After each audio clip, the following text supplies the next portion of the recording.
বিসমিল্লাহির রহমানির রহিম। Hello my dear student, আসসালামু আলাইকুম। তোমাদের সকলকে অনেক অনেক প্রীতি ও শুভেচ্ছা জানিয়ে শুরু করছি আজকের আলোচনা। আমার আজকের আলোচনায় থাকছে রসায়ন দ্বিতীয় পত্র, অধ্যায় 1, পরিবেশ রসায়ন। এই অধ্যায়ের একটি গুরুত্বপূর্ণ প্রশ্ন আমি তোমাদের সামনে আলোচনা করব। প্রশ্নটি হচ্ছে, গ্রাহামের ব্যাপন সূত্রটি লিখো এবং দেখাও যে এই সূত্র হতে অজানা গ্যাসের আণবিক ভর নির্ণয় করা সম্ভব। আসো এই প্রশ্নের উত্তরটি আমরা পুঙ্খানুপুঙ্খভাবে জানতে চেষ্টা করি। আমি বোর্ডে লিখে রেখেছি, দেখো। গ্রাহামের ব্যাপন সূত্রটি লিখো এবং দেখাও যে এর সাহায্যে অজানা গ্যাসের আণবিক ভর নির্ণয় করা সম্ভব। এই প্রশ্নের উত্তর আমরা এখন লিখব। দেখো, আমি প্রথমে গ্রাহামের ব্যাপন সূত্রটি লিখছি। স্থির তাপমাত্রা ও চাপে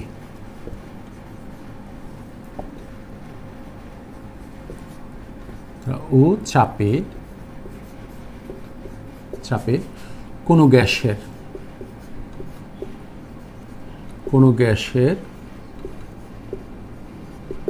স্থির তাপমাত্রা ও চাপে কোনো গ্যাসের ব্যাপন হার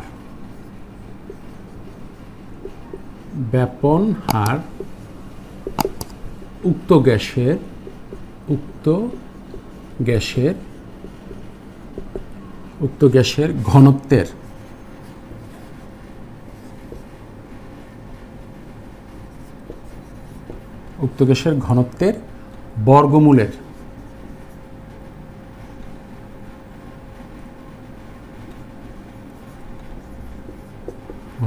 বর্গমূলের ব্যস্তানুপাতিক।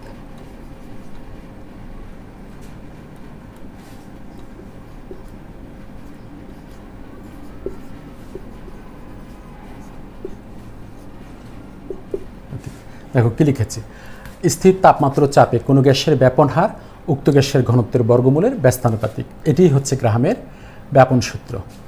আমরা লিখব, যদি, এখানে লিখি, যদি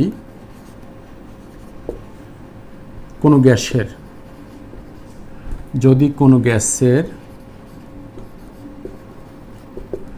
ঘনত্ব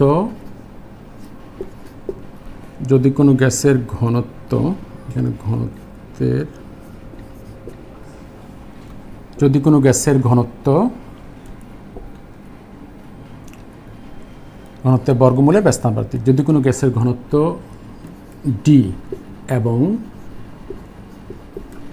ব্যাপন হার আর হয়, তবে দেখো আর সমানুপাতিক 1/√d।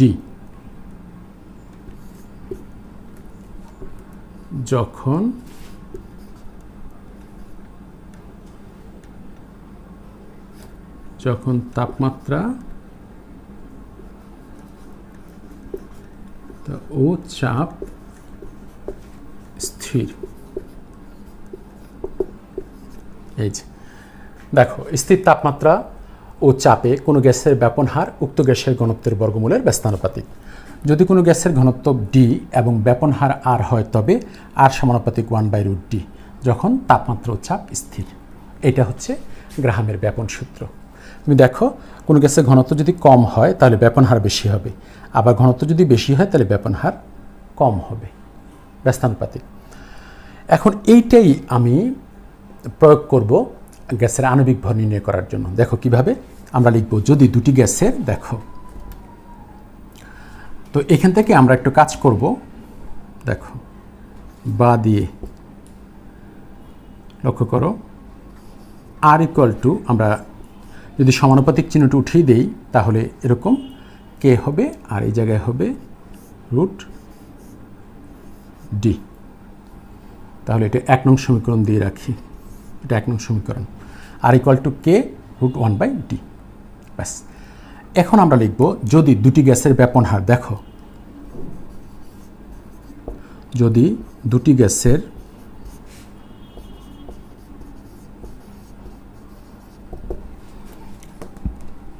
যদি দুটি গ্যাসের ব্যাপন হার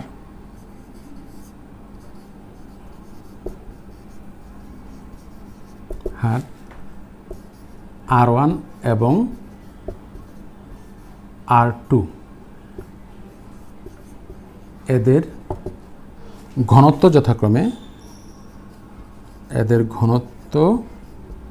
যথাক্রমে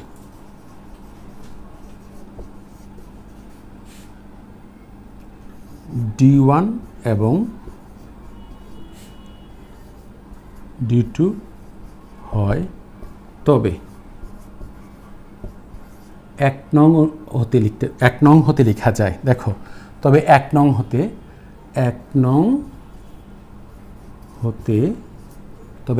হতে দেখো আমি এটা মুছে ফেলবো। তখন দেখো, যদি দুটি গ্যাসের ব্যাপন হার R1 এবং R2 এদের ঘনত্ব যথাক্রমে D1 এবং D2 হয়, তবে 1 নং হতে পাই। দেখো, মুছে ফেলবো এটা আমি এখন এটুকু। দেখো, তবে 1 নং হতে পাই, কি পাই? R1 ইকুয়াল টু হবে K 1/√D1, R2 equal to হবে K 1/√D2। এই যেহেতু ব্যাপন হার R1 হলে ঘনত্ব হবে D1 আর ব্যাপন হার R2 হলে ঘনত্ব হবে D2। এটা হচ্ছে 2 নং সমীকরণ আর এটা হচ্ছে 3 নং সমীকরণ। আমি নিচেগুলো মুছে ফেলবো। আশা করি তোমরা বুঝতে পেরেছো।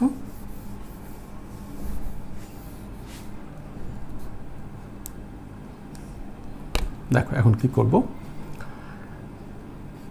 3 ডিভাইডেড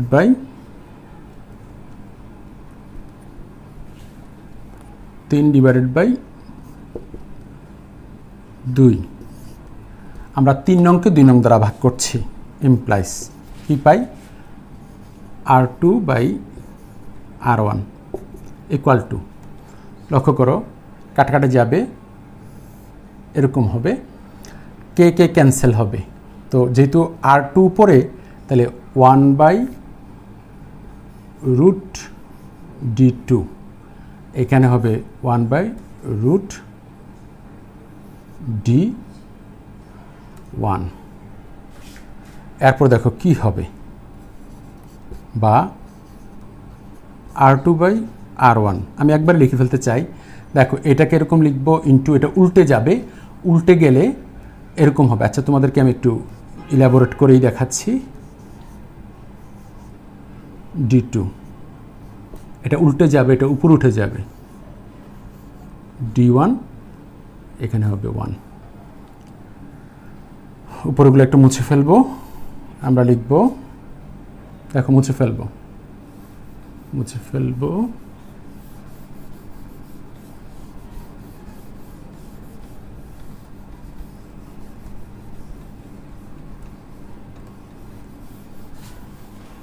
দেখো কি পাচ্ছি, বা R2/R1 ইকুয়াল টু, দুটার রুটটাকে একটা করে ফেলবো, এরকম রুট, তাহলে উপরে হবে D1, নিচে হবে D2। ব্যাস হয়ে গেল। এটা যে হয়েছে তার প্রমাণটা কি জানো? দেখো, R2 উপরে, D2 নিচে, R1 নিচে, D1 উপরে। যেহেতু ব্যস্তানুপাতিক, একটা উপরে থাকলে তার অপোজিট, মানে R যদি উপরে থাকে, D থাকবে নিচে। এই যে দেখো, সেটা হয়েছে। এটা আমরা 4 নং সমীকরণ দেব। ইতিমধ্যে 3 পর্যন্ত দেওয়া হয়েছে, 4 নং সমীকরণ দেব। এটা মুছে ফেলবো। এরপর দেখো, যদি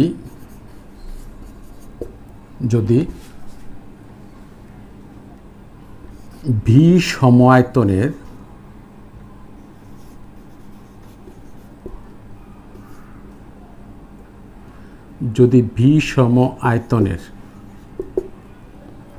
যদি ভি মানে প্রথম গ্যাসটার আয়তন ভি এবং দ্বিতীয় গ্যাসটির আয়তন ভি, যদি ভি সম আয়তনের দুটি গ্যাস একই ছিদ্রপথে একই ছিদ্র পথে ব্যাপিত হতে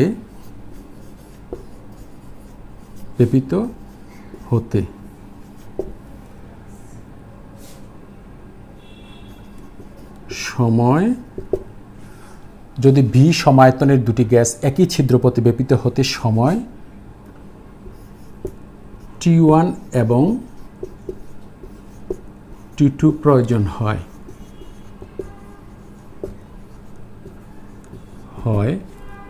তবে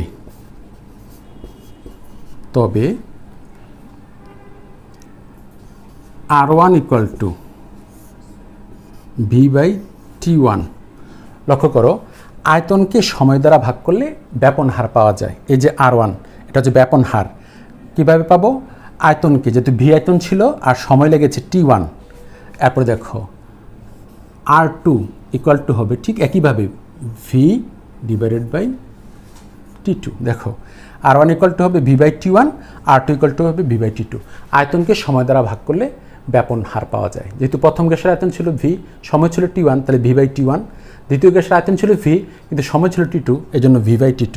তাহলে R1 ইকুয়াল টু হচ্ছে V/T1, R2 ইকুয়াল টু হচ্ছে V/T2। অতএব দেখো, আমরা লিখব, আমরা এটার পরে যেটা লিখব, এরকম দেখো, এটার পরে লিখব অতএব এখানে R2/R1 আছে, তো এই জন্য দেখো R2/R1। দেখো অতএব R2/R1 ইকুয়াল টু কী পাবো? R2 হবে আগে, ইকুয়াল টু হবে এখানে হবে T2 ইন্টু, এটা উল্টে দেব, এটা উপরে হবে T1/V। VV ক্যান্সেল হয়ে যাবে, দেখো, বা R2/R1 উপরে হবে T1/T2। দেখো VV ক্যান্সেল হয়ে গেলে তাহলে R2/R1 থাকে, আর এখানে হয় T1/T2। তো R2/R1 ইকুয়াল টু কিন্তু T2/T1। এই মান আমি করবো কি 1 নং সমীকরণ, 4 নং সমীকরণে বসাবো। সুতরাং 4 নং সমীকরণ থেকে পাই, মুছে ফেলবো এখন। দেখো, সুতরাং 4 নং সমীকরণ থেকে পাই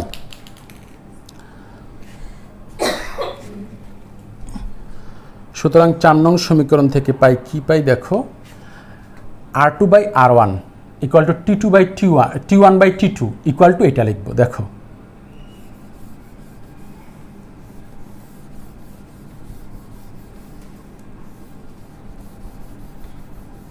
আমি মুছে ফেলবো এটা।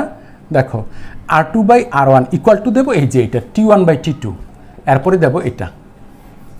সুতরাং 4 নং সমীকরণ থেকে পাই, দেখো, সুতরাং 4 নং সমীকরণ থেকে পাই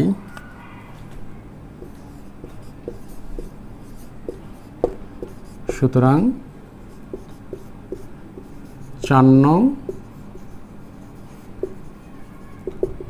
সমীকরণ থেকে পাই কি পাই? দেখো কি ছিল, R2/R1 ইকুয়াল টু R2/R1 কিন্তু এরকম, দেখো T1/T2 রুট ওভার, এই জায়গায় মনে রাখবে এইভাবে। দেখো R2, তাহলে D2 হবে নিচে, এরপর দেখো R1 নিচে, উপরে হবে D1। আমরা সুতরাং 4 নং সমীকরণ থেকে পাই, এই 4 নং সমীকরণ থেকে এটা পাই, 4 নং সমীকরণ থেকে এটা পাই।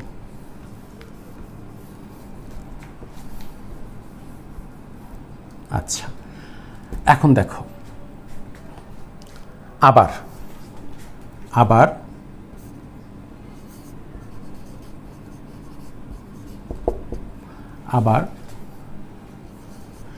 D1 ইকুয়াল টু M1/V এবং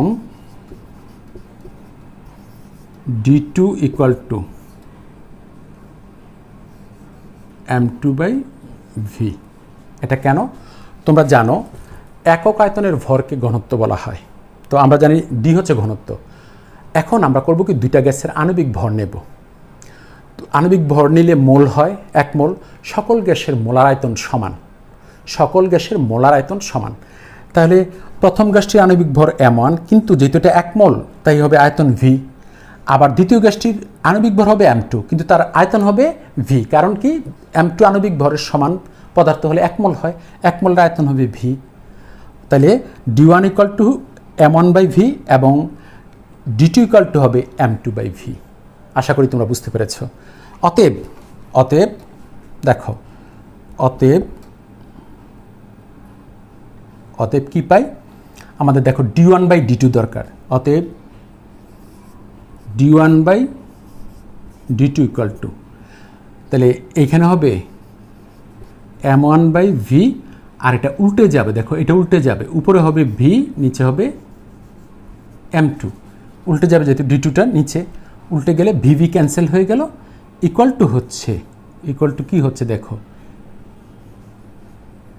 m1/m2।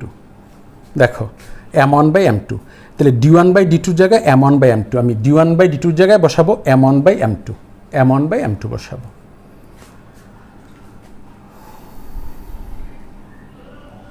এবার লিখবো, সুতরাং মুছে ফেলবো, তোমরা নিচে লিখবে, আমি মুছে ফেলবো। d1/d2 পেয়ে গেলাম, কিন্তু m1/m2।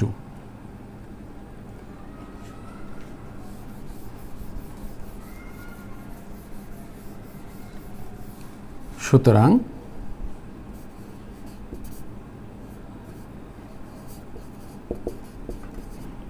কি r2/r1 t1/t2 m1/m2। দেখো d1/d2 জায়গায় m1/m2 বসালাম।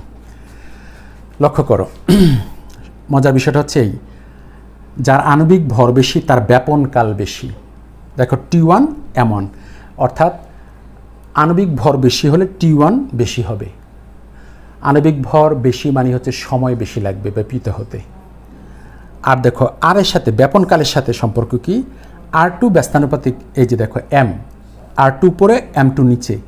তাহলে কি, আণবিক ভর যদি বেশি হয় ব্যাপন হার কম হয়, আণবিক ভর যদি বেশি হয় তখন ব্যাপন কাল বেশি হয়।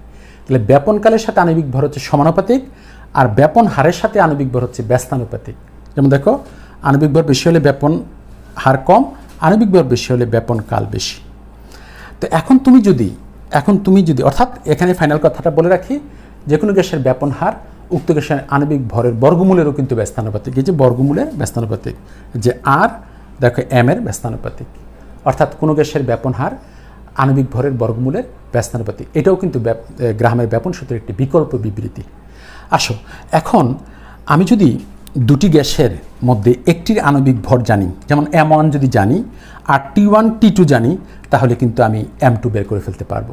অথবা যদি আমি দুটি গ্যাসের ব্যাপন হার জানি এবং এদের একটির আণবিক ভর জানি, তাতেও আমি এই সমীকরণটি ব্যবহার করে অজানা গ্যাসের আণবিক ভর বের করে ফেলতে পারবো। দেখো r1 r2 জানি, m1 জানি, তাহলে m2 বের করে ফেলতে পারবো। এমনিভাবে যদি t1 আর t2 জানি আর m1 জানি, তাহলে m2 বের করে ফেলতে পারবো। আর এই কথাটাই আমরা লিখব, যদি দেখো যদি দুটি গ্যাসের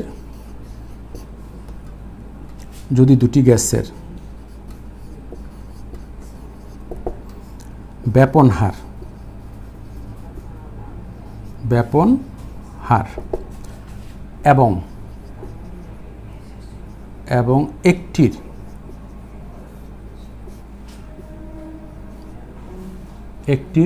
এবং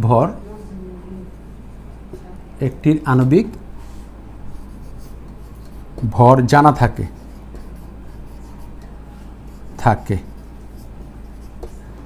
অথবা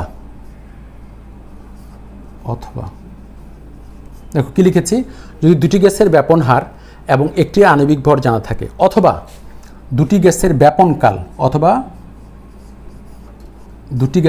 কাল, এই যে দেখো দুটি গ্যাসের ব্যাপন কাল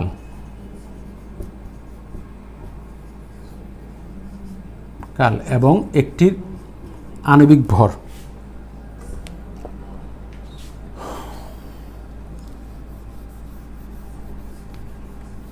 দেখো এবং একটির আণবিক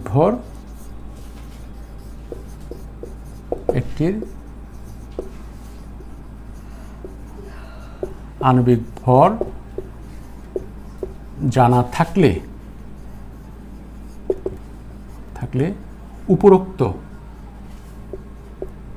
উপরোক্ত সমীকরণের সাহায্যে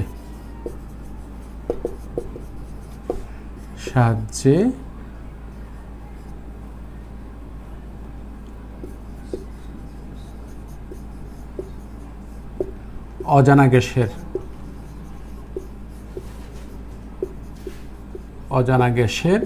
আণবিক ভর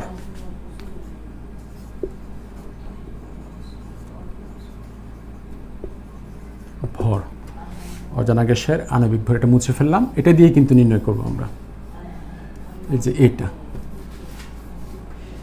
আণবিক ভর, অজানা গ্যাসের আণবিক ভর নির্ণয় করা সম্ভব,